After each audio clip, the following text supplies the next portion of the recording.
সেই 5 আগস্ট পরবর্তী সময়ে দেশের বিভিন্ন স্থানে আমরা যখন দেখেছি মব সন্ত্রাস চলছে, অন্যদিকে দেখেছি তারই সাথে পাল্লা দিয়ে বাড়ছে তৌহিদি জনতার তাণ্ডব।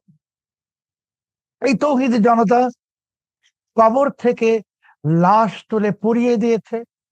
এই তৌহিদি জনতা বিভিন্ন মাজারে হামলা করেছে। এই তৌহিদি জনতা বাউলদের উপর হামলা করেছে। এই তৌহিদি জনতা বিভিন্ন স্থানে সাংস্কৃতিক অনুষ্ঠানে হামলা করেছে।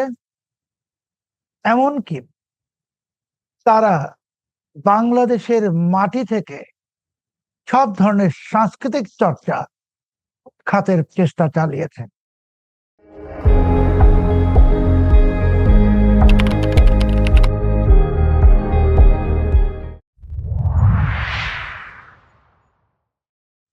প্লিজ আওয়ার অপিনিয়নে আপনাদের সবাইকে স্বাগত। আমাদের আজকের বিষয়ে দানবে রূপ নিচ্ছে তৌহিদি জনতা। আপনারা সবাই জানেন 2024 সালে সরকার বিরোধী যে আন্দোলন হয়, সেই আন্দোলনের সময় নরসিংদী কারাগার থেকে অনেক জঙ্গি পালিয়ে যায়। পরবর্তীতে ইউনূস ক্ষমতায় বসার পর দেশের বিভিন্ন কারাগার থেকে দুর্ধর্ষ জঙ্গিদের জামিনে মুক্তি দেওয়া হয়। বলা হয় ওই জঙ্গিরা নাকি নিরপরাধ মানুষ, তাদেরকে নাকি জঙ্গি নাটক সাজিয়ে শেখ হাসিনা আটক করেছিলেন। কিন্তু আমরা তো জানি যে মুক্তি পাওয়ার পর সেই জঙ্গিদের একজন অত্যন্ত আলোচিত নেতা তিনি প্রকাশ্যে স্বীকার করেছেন তার নেতৃত্বে কিভাবে অসাম্প্রদায়িক লোকদেরকে, ব্লগারদেরকে, লেখকদেরকে, সাংবাদিকদেরকে হত্যা করা হয়।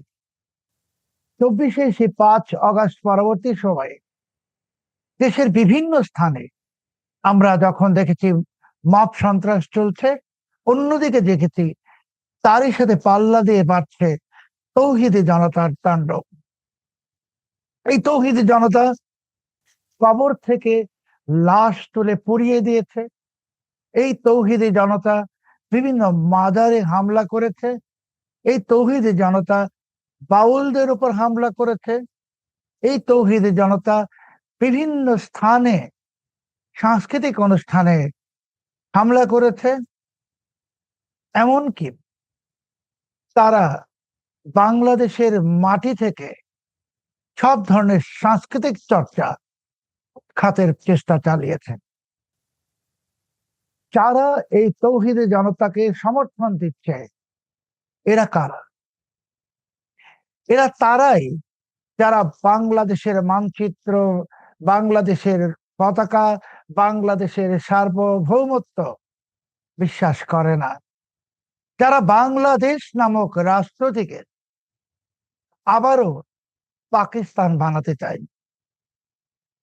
আমরা তো দেখেছি ইউনূস জমানায় প্রকাশ্যে আমাদের জাতীয় সঙ্গীত পরিবর্তনের দাবি করা হয়েছে, জাতীয় পতাকা পরিবর্তনের দাবি করা হয়েছে।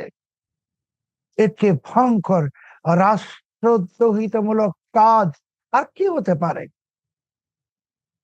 রাষ্ট্রযন্ত্র তো নির্বিকার ছিল। আমরা জানতাম ইউনূস প্রশাসন যেহেতু অবৈধ ছিল, দেশে একটি নির্বাচিত সরকার এলে হয়তো আমরা এমন দম আটকানো পরিস্থিতি থেকে মুক্তি পাব, নিষ্কৃতি পাব।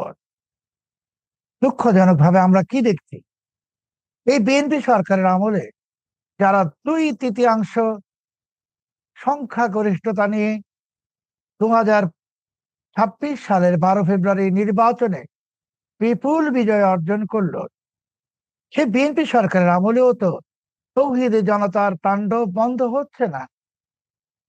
সাম্প্রতিক সময়ে আমরা দেখেছি যে পুলিশ লাইনে সাংস্কৃতিক অনুষ্ঠানে হামলা করা হয়েছে।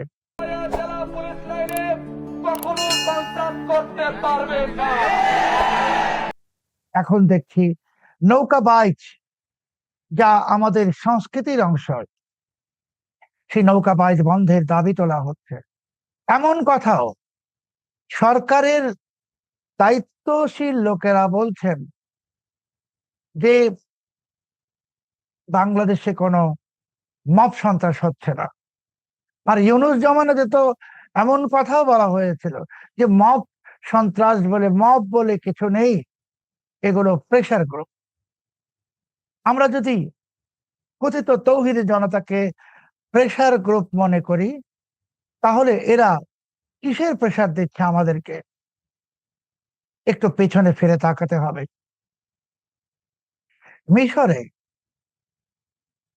মোহাম্মদ মুরসির নেতৃত্বে যখন মুসলিম ব্রাদারহুড ক্ষমতা দখল করে, তখন এই মুসলিম ব্রাদারহুড ঠিক তৌহিদি জনতার মতোই নানান কাজে এগুলোকে বেদাত, হারাম ইত্যাদি আখ্যা দিয়ে বাধাগ্রস্ত করার চেষ্টা করেছে। কারণ মুসলিম ব্রাদারহুডের মূল পরিকল্পনা ছিল মিশরে খেলাফত রাষ্ট্র প্রতিষ্ঠা। আজকে বাংলাদেশে যা ঘটছে, তৌহিদি জনতার ব্যানারে তাদেরও একই মিশন। তারা বাংলাদেশের গণতন্ত্রকে ভূলুণ্ঠিত করে এদেশে খেলাফত রাষ্ট্র প্রতিষ্ঠার স্বপ্ন দেখছে। খেলাফত রাষ্ট্র প্রতিষ্ঠার প্রচেষ্টা এই বাংলাদেশের মাটিতে অনেক বছর ধরেই চলছে। আমরা দেখেছি হিজবুত তাহরীর নামে একটি সন্ত্রাসী সংগঠন ক্রমাগত বাংলাদেশে খেলাফত রাষ্ট্র প্রতিষ্ঠার দাবির পাশাপাশি গণতন্ত্রের বিরুদ্ধাচরণ করেছে, নারীর ক্ষমতায়নের বিরুদ্ধাচরণ করেছে। হিজবুত তাহরীরের পাশাপাশি আরো অনেক সংগঠন, এরাও বাংলাদেশের গণতন্ত্রের বিরোধিতা করেছে। এমন কথা বলা হচ্ছে যে বাংলাদেশের বিচার ব্যবস্থা নাকি তাগুতি বিচার ব্যবস্থা বা বাতিল বিচার ব্যবস্থা, তাগুত। এই যে কথাগুলো বলা হচ্ছে, এটা আমাদের গণতন্ত্রের জন্য একটা ভয়ঙ্কর উদ্বেগের বিষয়। তৌহিদি জনতার এই অপতৎপরতা যখন চলছে, তখন আমরা দেখেছি চলতি মাসের 10 তারিখে জাতিসংঘের নিরাপত্তা পরিষদ থেকে বলা হয়েছে যে বাংলাদেশে আল কায়েদার ভারতীয় উপমহাদেশের যে শাখা, তারা বাংলাদেশে প্রবেশ করছে। আমরা তো বোমা উদ্ধারের ঘটনা দেখেছি, পাইপ বোমা, পেটো বোমা, প্রেসার কুকার বোমা।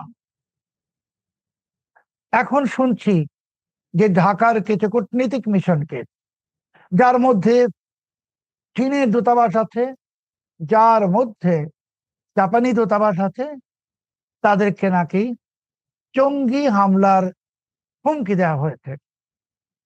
কারা দিল এই হুমকি? জাপান এবং চীন আমাদের অত্যন্ত বিশ্বস্ত উন্নয়ন সহযোগী।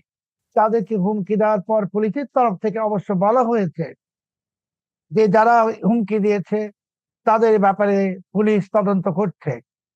আমাদের বিশ্বাস বাংলাদেশ পুলিশ এই বিষয়টাকে উদ্ঘাটন করতে সক্ষম হবেন। কিন্তু এর পাশাপাশি আরেকটি বিষয় আমাদেরকে অবশ্যই ভাবিয়ে তুলেছে। চীন দূতাবাসে জঙ্গি হামলার হুমকির পর পুলিশের ঊর্ধ্বতন কর্মকর্তারা যখন চীনা দূতাবাসে যান বৈঠক করতে, তখন চীনের মান্যবর রাষ্ট্রদূত মিস্টার ইয়াও ওয়েন, তার সাথে নাকি পুলিশ অফিসারদের বাদানুবাদ হয়েছে। আর সহজ করে বললে ঝগড়া হয়েছে।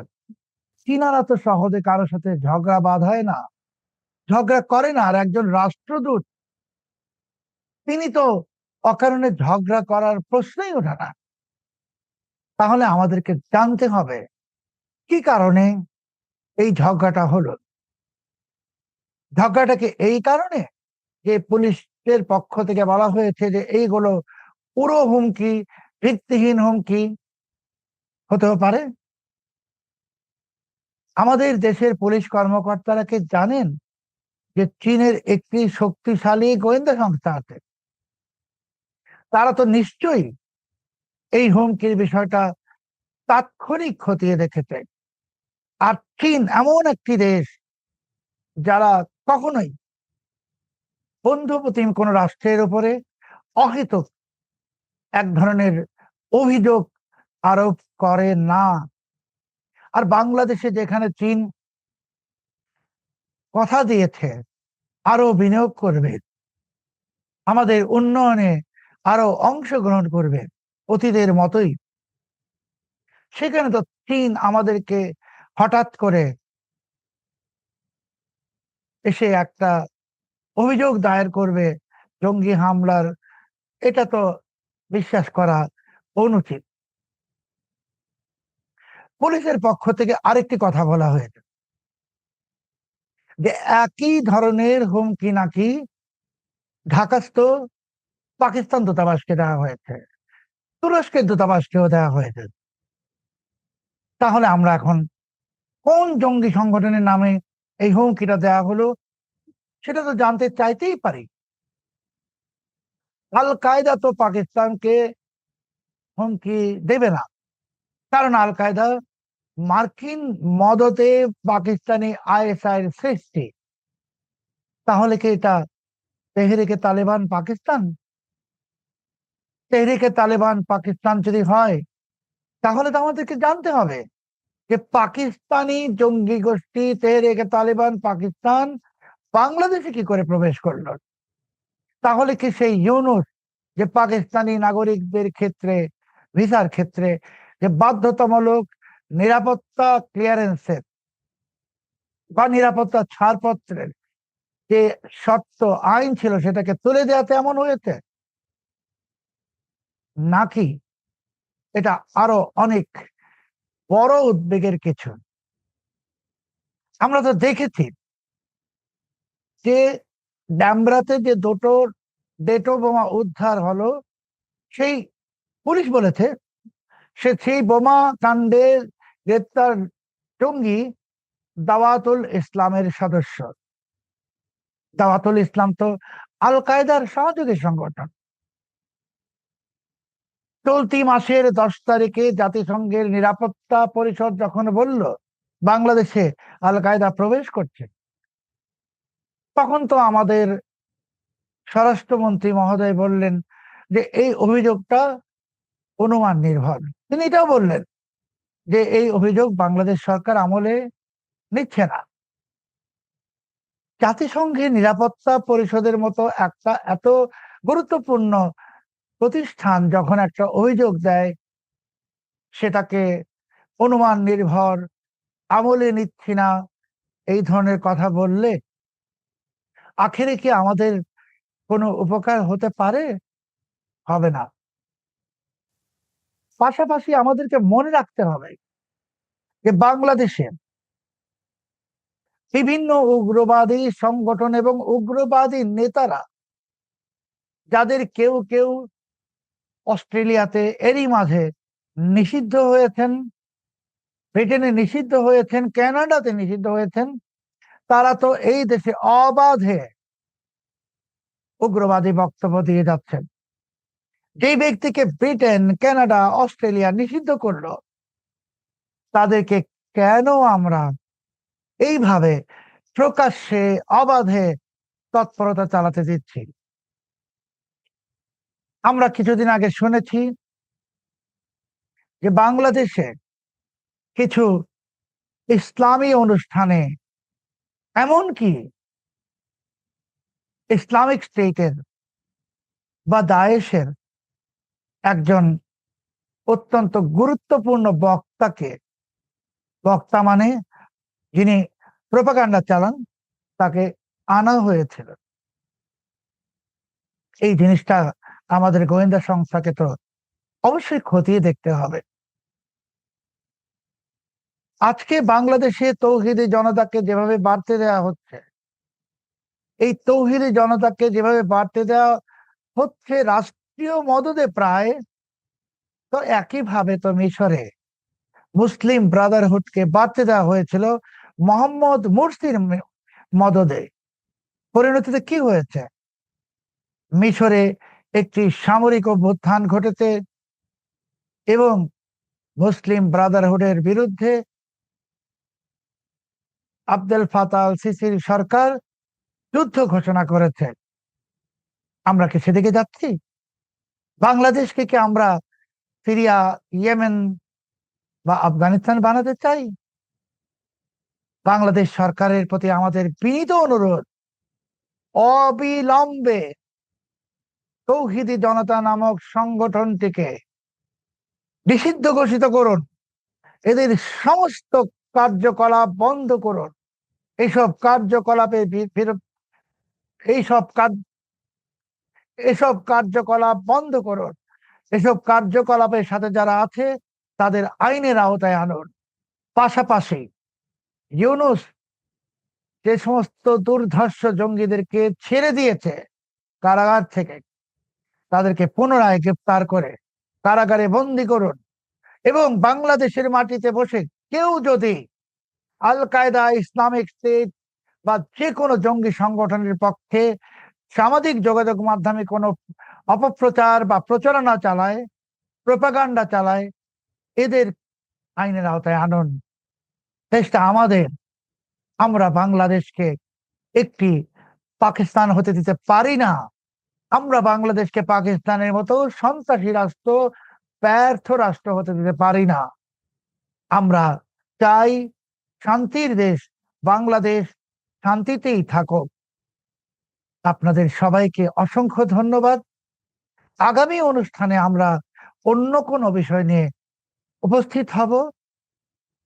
যেতে যেতে আপনাদের সবার প্রতি আমাদের বিনীত অনুরোধ, আমাদের এই চ্যানেলটি সাবস্ক্রাইব করবেন, আমাদের কন্টেন্ট গুলো আপনাদের সোশ্যাল মিডিয়া অ্যাকাউন্টে শেয়ার করবেন।